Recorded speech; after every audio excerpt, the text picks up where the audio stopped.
मजार को बनाया मंदिर। गुहा गांव जहां सदियों की साझी विरासत 2 साल में नफरत की दीवारों में बदल गई। दरगाह पर भगवा चादर, दुकानों पर झंडों की पहचान, टूटती दोस्तियां, बदलते स्कूल, बिखरती मोहब्बत। एनसीपी मंत्री पर लगे बड़े आरोप। आइए बताते हैं आपको पूरी खबर।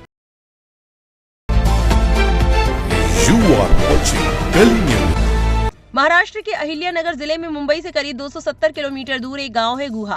गांव में घुसते ही माहौल थोड़ा अजीब सा लगता है। शांति भी है पर अंदर ही अंदर टेंशन भी साफ महसूस होती है।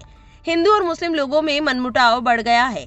करीब 6000 की आबादी वाले इस गांव में लगभग 1000 मुस्लिम रहते हैं। यहाँ एक दरगाह को लेकर झगड़ा चल रहा है। हजरत रमजान शाह बाबा दरगाह, जिसे कुछ लोग कनीफनाथ या कनोभा दरगाह भी कहते हैं। पहले गांव के हिंदू मुसलमान सब यहाँ आते थे, दुआ करते थे, लेकिन पिछले 2 सालों से इस जगह को लेकर दोनों समुदायों में विवाद बढ़ गया है। 70 साल के शेख तुलेक बताते हैं, हम ईद पर 20-30 लीटर शीर खोरमा बनाते थे। हमारे हिंदू भाई बहन आते थे, खाते थे, पूरा दिन साथ बिताते थे।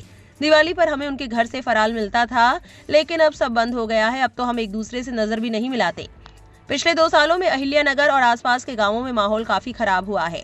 नफरत भरे भाषण, मुसलमानों का बहिष्कार करने की बातें और धार्मिक जगहों को लेकर लड़ाई, ये सब अब आम हो गया है।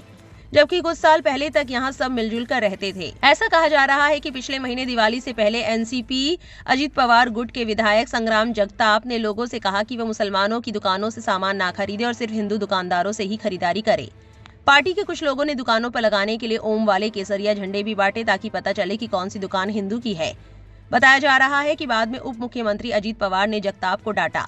उसके बाद से शहर में थोड़ी शांति है। अहिल्यानगर, जिसे पहले अहमदनगर कहा जाता था, इतिहास में भी खास माना जाता है। कहा जाता है कि शिवाजी महाराज के पिता शाहजी मां ने अहमदनगर के एक मुस्लिम संत शाह शरीफ पीर से मन्नत मांगी थी। उसके बाद शाहजी का जन्म हुआ, इसलिए उनका नाम उन्हीं पीर के नाम पर रखा गया था। अहिल्यानगर के कलेक्टर पंकज आशिया कहते हैं, गुहा की दरगाह का मामला भी वक्फ बोर्ड में है। कुछ लोगों ने बताया कि मुस्लिम समाज का कुछ हद तक बहिष्कार हो रहा है, लेकिन तहसीलदार और एसपी ने कहा कि अभी बस माहौल थोड़ा तनाव में है। कुछ राजनीतिक जानकार ये आरोप लगाते हैं कि इस बढ़ते तनाव के पीछे बीजेपी और आरएसएस का हाथ है। विश्लेषक जयदेव डोले कहते हैं, ये सब बीजेपी और आरएसएस की सोची समझी कोशिश लगती है, क्योंकि इस इलाके में उनका कोई खास आधार नहीं है। ये इलाका शुगर को ऑपरेटिव के लिए जाना जाता है, जहां उनका असर कम है। ऐसा लग रहा है कि यहाँ हिंदुत्व की राजनीति आजमाई जा रही है। इस पूरी खबर के सामने आने के बाद सोशल मीडिया पर लोग अपनी अपनी प्रतिक्रियाएं दे रहे हैं।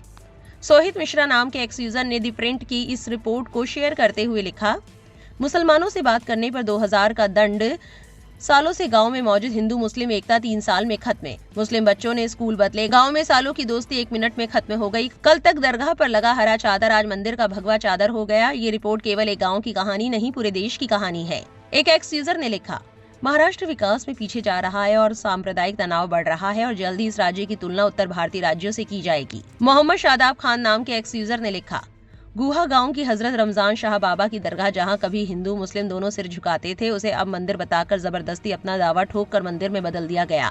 यही नहीं, 2 साल में हालात ऐसे बिगाड़े गए कि गांव में अब मुसलमानों का सामाजिक और आर्थिक बहिष्कार तक शुरू कर दिया गया है। ऊपर से प्रशासन तनाव है, लेकिन स्थिति नियंत्रण में है कहकर जवाबदेही से बचाता रहा। खैर, जब एक एमएलए खुलेआम मुसलमानों के आर्थिक बहिष्कार की अपील करे, जब दुकानों पर धार्मिक पहचान साबित करने के लिए जबरदस्ती झंडे बांटे जाएं, जब पूरा इलाका हिंदुत्व की लेबोरेटरी की तरह इस्तेमाल हो, तो समझिए कि ये झगड़ा अचानक पैदा नहीं हुआ। ये प्रोजेक्टेड, प्लान्ड और प्रोपेगेंडाइट है। इस पूरी खबर को लेकर आपकी क्या राय है, कमेंट सेक्शन में जरूर लिखें और इस वीडियो को ज्यादा से ज्यादा शेयर करें।